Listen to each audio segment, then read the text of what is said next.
এটা তো কেবল শুরু, সামনে যারা কত কিছু আসতেছে, আস্তে আস্তে টের পাবে। আহারে, গ্রিন পার্ক সে কি দোষ করলো? সে তো হাজারো মানুষকে বিনোদন দিত। একটাবার ভেবে দেখুন, এখানে আসলে অনেক মানুষের মন ভালো হয়ে যেত, অনেক শিশুরা আনন্দ পেত। এই পার্ক কি আপনাদের কোনো ক্ষতি করেছে? তাহলে কেন আপনারা এই পার্কটাকে আপনারা পুড়িয়ে দিলেন আগুন দিয়ে? এই পার্কের সাথে তো আপনাদের কোনো শত্রুতা নেই। জানি না কে বা কারা এই কাজটি করেছেন, তবে কাজটা খুবই ভুল করেছেন, খুবই অন্যায় করেছেন।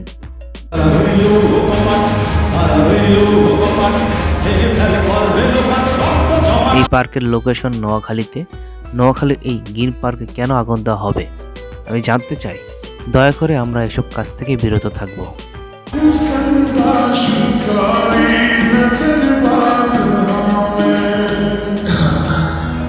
পার্ক হলো বিনোদনের জায়গা, সেটা কারো বাড়ি নয় যে আপনারা আগুন লাগিয়ে দেবেন। যাই হোক, যে বা যারা এই কাজটি করেছেন অনেক খারাপ করেছেন। ভবিষ্যতে এসব কাজ থেকে বিরত থাকবেন। আমি জানি না কারা করেছেন, তবে এসব কাজ না করাই ভালো। যে পার্ক আমাদের বিনোদন দেয়, আমাদের শিশুরা যেখানে আনন্দ পায়, মন খুলে হাসতে পারে, সেখানে কেন আমরা আগুন দেব?